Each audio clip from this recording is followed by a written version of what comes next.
모든 은혜를 누리시기를 원합니다. 말씀을 나누기 전에 질문을 좀 드려볼게요. 첫인상이 중요하잖아요. 네.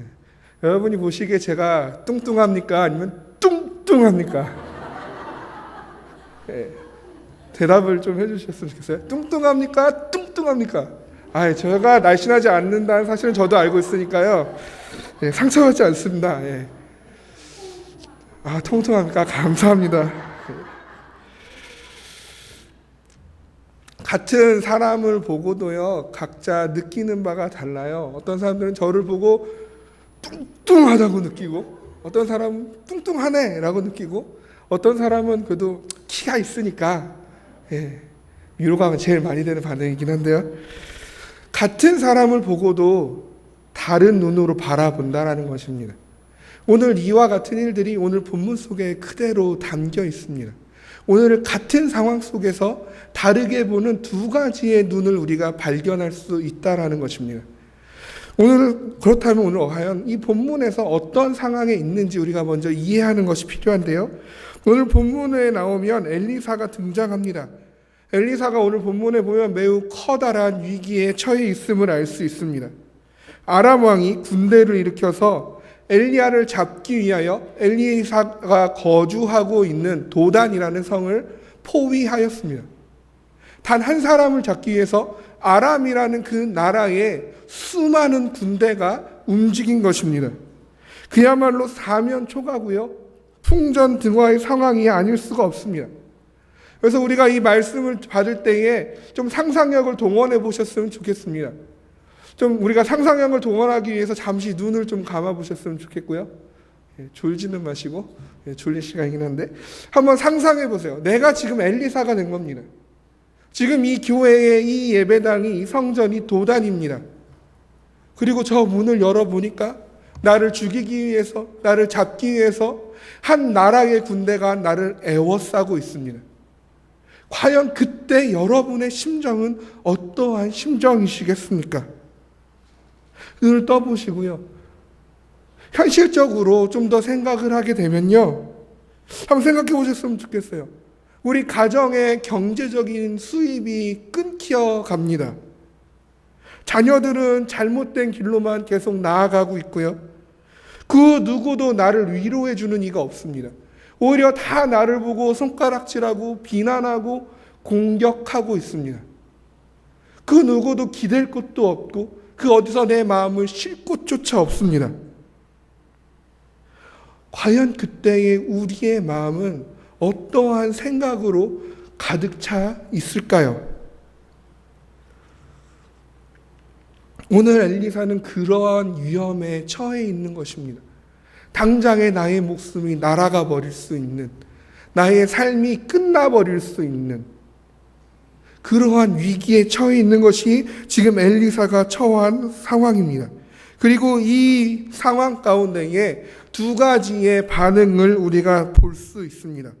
첫 번째로 우리가 먼저 살펴보기를 원하는 반응은요, 엘리사의 반응 이전에 엘리사와 함께한 사환이라는 인물이 오늘 등장합니다. 사환을 먼저 우리가 살펴보기를 원하는데요. 사환의 그 태도와 반응을 보기 위해서 우리가 15절을 제가 다시 한번 읽어드리겠습니다.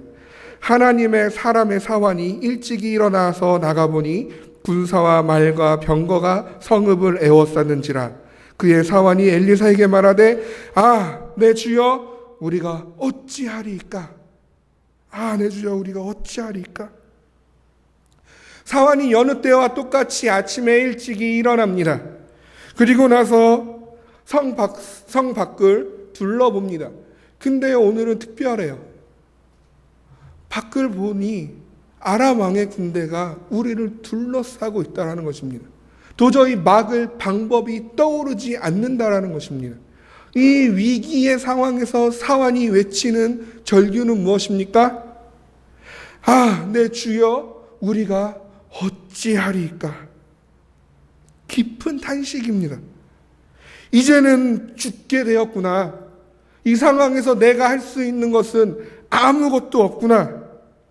절망이고요, 두려움이고요, 초조함이고요, 불안함이 사환의 그 마음에 가득 찬다라는 것입니다. 이러한 사환의 반응은 자연스러운 것입니다. 이러한 위기의 상황에서 누가 태평할 수 있고 누가 평온할 수 있을까요? 당장 나를 죽이기 위한 사람들이 저 앞에 나를 둘러치고 있는데, 내 편은 없고 기댈 곳은 없고 내 능력 밖의 일인데, 이러한 상황의 사환의 반응은요 아주 자연스러운 것입니다. 그러나요 엘리사는요 그러함에도 불구하고 사환과는 다른 반응을 보인다라는 것입니다.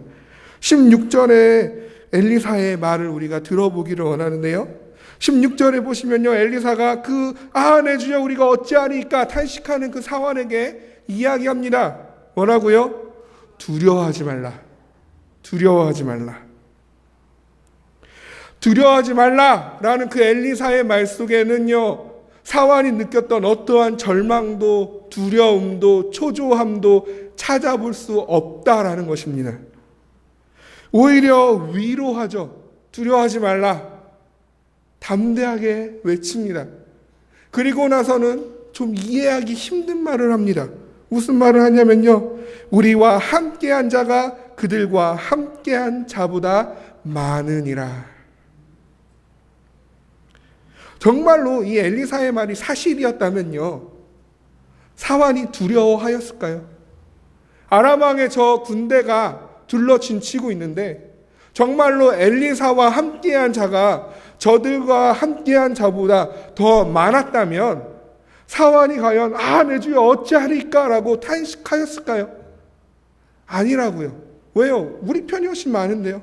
충분히 싸워서 이길 수 있을 것 같은데요. 사환이 탄식하였던 것은요 내 편이 없다라는 거예요. 그러한 상황에서 엘리사가 얘기한 건 무엇이냐면요, 우리와 함께한 자가 그들과 함께한 자보다 많다라고 이야기하고 있다라는 것입니다. 근데 이것이 우리에게 정말 전혀 엉뚱하거나 그렇게 들리지 아니하는 이유는 우리에게는 17절의 내용을 이미 우리가 알고 있기 때문입니다. 우리가 17절을 읽어드리면요, 기도하여 이르되 여호와여 원하건대 그의 눈을 열어서 보게 하옵소서 하니 여호와께서 그 청년의 눈을 여심해 그가 보니 불말과 불병거가 산에 가득하여 엘리사를 둘렀더라 라고 기록되어 있습니다. 엘리사가 이제는 하나님께 기도하기 시작합니다. 그의 눈, 여기서 그는 누구입니까? 사환이요. 사환의 눈을 열어 보게 하옵소서. 그러자 사환의 눈에 무엇이 보입니까? 아람 군대보다 더 많은 불말과 불병거가 보이게 되었다는 것입니다. 그 불말과 불병거, 그건 누구의 군대입니까? 하나님의 군대요. 사환의 눈에는 불말과 불병거가 보이지 아니하였었습니다. 그저 눈앞에 나를 둘러싸고 있는 그 가장 직면한 문제요, 아람 왕의 수많은 군대요, 그것만이 사환의 눈에 보였습니다. 그렇지만 엘리사는 무엇을 보고 있었습니까? 그 뒤로 오히려 그들을 둘러싸고 있는 더 수없이 많은 하나님의 군대요, 불말과 불병거가 자신을 지키고 있다라는 그 사실을 엘리사는 그 하나님의 눈으로, 그 믿음의 눈으로 이미 바라보고 있었다라는 것입니다. 그래서 엘리사는 그만큼 담대할 수 있었다라는 것이죠. 우리는요, 문제가 닥칠 때마다, 나에게 어려움이 올 때마다, 뭔가 나를 힘들게 하는 일이 생길 때마다, 저도 그렇고요, 가장 1차적으로 사환의 눈을 갖게 됩니다. 인간의 눈으로 그저 바라보게 됩니다. 저 문제가 어떻게 해결할 수 있을까? 내가 이 자리에서 어떻게 나아갈 수 있을까? 나를 짓누르는 이것들을 내가 어떻게 해결하고 다시 평안할 수 있을까?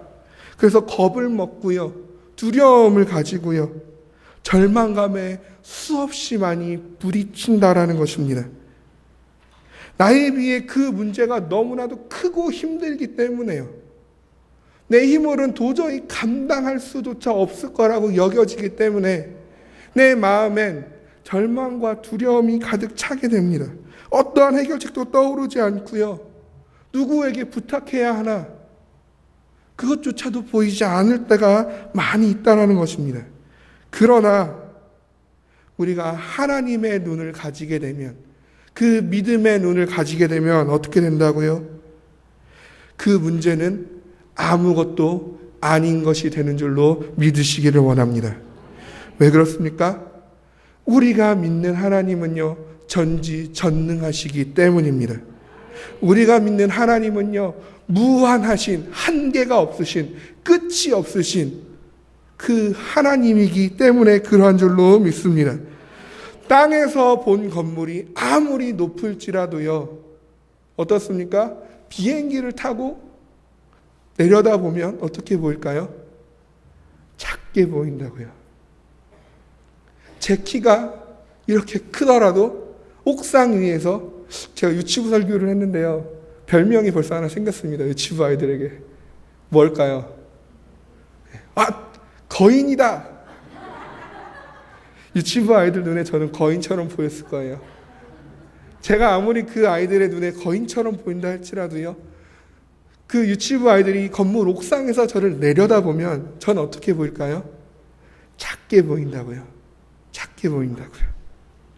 인간의 눈으로 봤을 때 너무나 어렵고 절망이 들고 괴롭고 힘이 들지라도, 그게 너무나 커다래 보일지라도 우리가 하늘에 계신 하나님의 눈으로 바라보면 그 문제는 아무것도 아닌 그저 작은 문제에 불과하다라는 것입니다. 때문에 우리가 사방으로 우겨쌈을 당할지라도 우리가 쌓이지 아니하고요, 답답한 일을 당하여도 우리는 낙심하지 않을 수 있는 줄로 믿으시기를 바랍니다. 성경에서는요, 하나님의 말씀은 이러한 두 가지의 눈이 여러 번 등장합니다. 그 중에 가장 우리가 쉽게 알 수 있는 것은 무엇이냐면요, 여리고의 12정탐꾼 이야기를 다들 아실 겁니다. 그 이야기를 좀 되돌려 보았으면 좋겠습니다. 10명의 정탐꾼은 인간의 눈으로 그 가나안 땅을 정탐하였지요. 그래서 그들은 어떤 것들을 봅니까? 그 땅에 가서 보았더니 정말 참으로 하나님이 약속하셨던 젖과 꿀이 흐르는 땅이었습니다. 너무나 좋았어요. 그런데 문제는 무엇이에요? 그 땅에 살고 있는 사람들은 어떠한 사람들이었습니까? 네피림이라고 하는 사람, 아낙 자손이요. 제 별명 중에 하나도 네피림이었습니다. 아낙 자손이었고요, 골리앗이었고요. 다윗을 해보고 싶었는데 한 번도 할 수가 없었습니다. 그만큼 커다란 장골이 장대한 자들이요, 누가 봐도 우리가 싸워서 이길 수 없는 자들이요. 그 아낙 자손 네피림 후손은요, 용사의 그 자손들입니다. 대대로 용사 집안이에요. 싸움을 잘하는 집안입니다. 이스라엘 백성들은 어때요? 노예 생활하다가 광야길을 힘들게 돌아서 겨우 도착한 사람들이라고요. 객관적으로 냉정하게 분석하기 시작합니다. 저들이 가지고 있는 전투력과 우리가 가지고 있는 전투력을 가지고 서로 붙였을 때에 우리가 과연 이길 수 있을지 없을지 아주 냉정하게 판단하고 그것에 대해서 보고합니다. 어떻게 보고하냐면요, 민수기 13장 31절에서 33절인데요. 우리 함께 좀 읽기를 원합니다. 네, 민수기 13장 31절에서 33절 말씀입니다.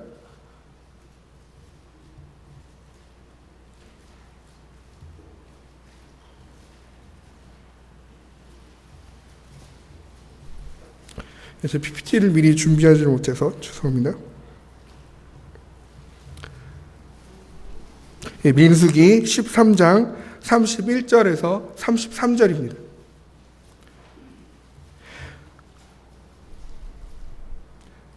찾으셨으면 우리 한 목소리로 읽기를 원합니다. 그와 함께 올라갔던 사람들은 이르되 우리는 능히 올라가서 그 백성을 치지 못하리라. 그들은 우리보다 강하니라 하고 이스라엘 자손 앞에서 그 정탐한 땅을 악평하여 이르되 우리가 두루다니며 정탐한 땅은 그 거주민을 삼키는 땅이요 거기서 본 모든 백성은 신장이 장대한 자들이며 거기서 네피림 후손인 아낙 자손의 거인들을 보았나니 우리는 스스로 보기에도 메뚜기 같으니 그들이 보기에도 그와 같았을 것이니라. 아멘. 어땠다고요? 저들은 장대하고 우리는 그들이 보기에 어떻게 보인다고요? 메뚜기요. 메뚜기요. 그냥 밟으면 밟힐 수 있는, 잡으면 잡힐 수 있는, 도저히 저항조차 해볼 의욕도 생기지 않는 메뚜기에 불과하다고 그들은 그렇게 판단하였고 그렇게 바라보았습니다. 똑같은 상황에서요, 여호수아와 갈렙은 다르게 반응합니다. 왜요? 그들이 본 눈은요, 아주 객관적이고 냉정한 인간의 눈이 아니었습니다. 그들이 가졌던 눈은요, 믿음의 눈이었고 하나님의 시선이었습니다. 그래서 그들은 무엇이라고 고백합니까? 우리 14장 9절 바로 옆에 있는데요. 함께 읽겠습니다. 다만 여호와를 거역하지는 말라. 또 그 땅 백성을 두려워하지 말라. 그들은 우리의 먹이라. 그들의 보호자는 그들에게서 떠났고 여호와는 우리와 함께 하시느니라. 그들을 두려워하지 말라 하나. 여호수아와 갈렙은 함께 하시는 하나님을 바라보았습니다. 주리라 약속하신 하나님의 약속을 바라보았습니다. 믿음의 눈으로 바라보았습니다. 그랬더니요, 똑같은 장대한 그 아낙 자손들이 무엇으로 보입니까? 먹이로 보인다고요. 개역개정에는 먹이라고 쓰여 있지만 이 전의 성경책 개역 한글에는 무엇이라고 표현되어 있습니까? 밥이라고 되어 있습니다. 저들은 우리 밥이야. 왜요? 하나님이 함께 하시기 때문에요. 똑같은 상황입니다. 그러나 함께 하시는 하나님을 믿고 그 하나님의 그 믿음의 눈으로 바라보면 우리가 메뚜기가 아니라 오히려 어떻다고요? 저들이 우리의 먹이가 된다고요. 여호수아와 갈렙이 다른 이스라엘 민족보다 더 뛰어난 것도 아니었습니다. 그렇지만 그들이 그렇게 고백할 수 있었던 건 무엇입니까? 인간의 눈으로 바라보지 아니했다라는 것입니다. 사람의 눈으로 바라보지 아니했다라는 것입니다. 오병이어 사건이요. 예수님이 빌립과 제자들에게 그 5,000명을 먹이라고 말씀하시죠. 그때 빌립이 가장 먼저 한 행동은 무엇입니까? 계산합니다. 이 사람들이 5,000명인데 더 많이 있었겠죠. 한 2만여 명 있었겠죠. 이 사람들이 빵 한 사람당 500원씩만 쳐도 얼마가 필요한데 우리는 지금 그 돈이 없는데 아무리 계산해도 이건 수지가 맞지 않는다고요. 불가능합니다, 예수님. 우리가 가진 것은 아무것도 없다고요. 200데나리온이라는 그 돈이 필요한데 우리에게는 아무것도 없습니다. 아주 빠르고 침착하고 아주 객관적으로 냉철하게 계산하여서 딱 결과를 산출해내죠. 아주 뛰어납니다. 그렇지만 예수님이 원하는 건 무엇입니까? 그것이 아니었다고요. 예수님 어떻게 하십니까? 물고기 2마리와 보리떡 5개로 그들을 먹이고 그 음식들을 남기게 된다라는 것입니다. 여기서 공통점이 이제 생깁니다. 오늘 본문에 나왔던 그 사환, 여리고 이야기에 등장했던 10명의 정탐꾼, 오병이어 사건에서 계산했던 그 빌립, 그들이 판단했던 것들은요, 매우 합당한 것들입니다. 그지요? 많은 군대가 있고 우리는 고작 2명인데 우리가 죽을 건 뻔한 것입니다. 저들은 용사고 장대한데 우리는 그렇지 못해요. 메뚜기 같아요. 우리가 질 것이 합당합니다. 뻔합니다. 먹여야 할 사람은 5,000명이 넘어가는데 우리가 가진 것은 아무것도 없습니다. 그저 물고기 2마리, 보리떡 5개요. 누구 입에 붙여요? 그 판단들은 매우 합당한 것들이라는 것입니다. 그러나요, 그 합당한 판단들이 그들이 처해 있는 그 상황의 문제를 해결하는 데 도움이 되었습니까? 아니라고요. 어떠한 도움도 제공해 주지 못합니다. 오히려 불가능이라는 벽 앞으로 우리를 이끌어 줍니다. 이때 우리가 떠야 할 눈은 어떠한 눈입니까? 하나님의 눈이요. 믿음의 눈인 줄로 믿습니다. 하나님의 눈으로 봤을 때, 나와 함께 하신 그 하나님을 강한 믿음의 눈으로 그 상황을 봤을 때, 더 이상 나를 둘러싼 군대도, 그 강한 거인 자손도, 그 5천 명이라는 어마어마한 사람들의 숫자도 더 이상 문제가 되지 아니한다라는 것입니다.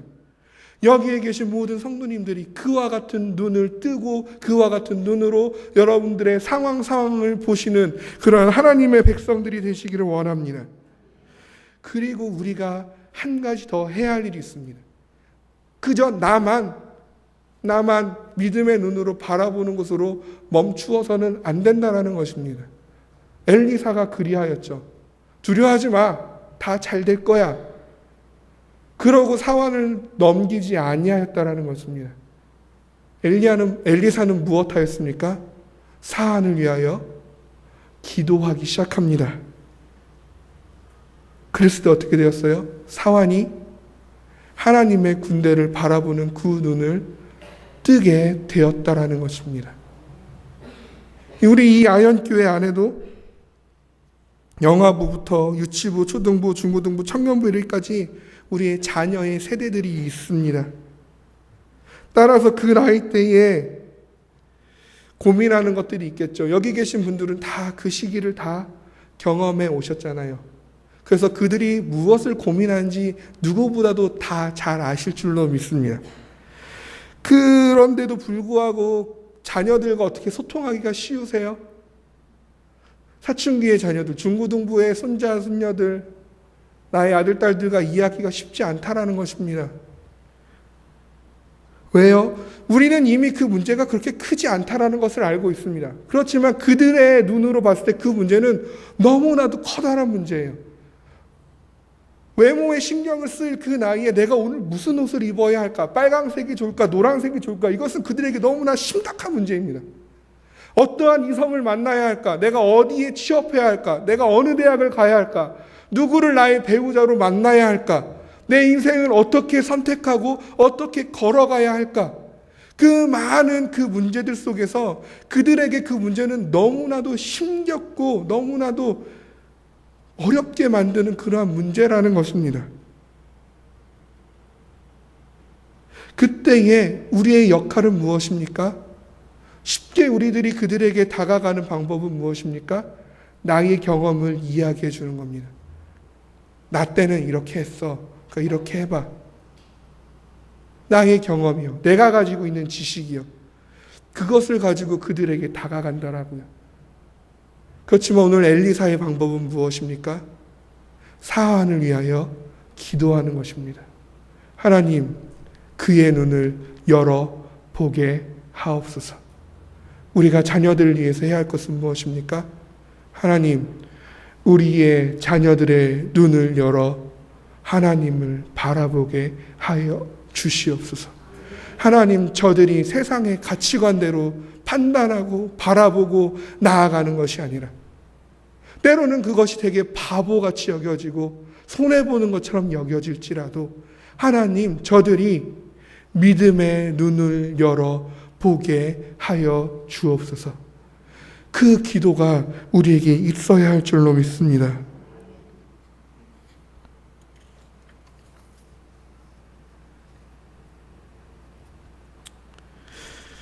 이러한 기도가 더욱더 필요한 이유는요, 세상은 갈수록 악해지고 있기 때문입니다.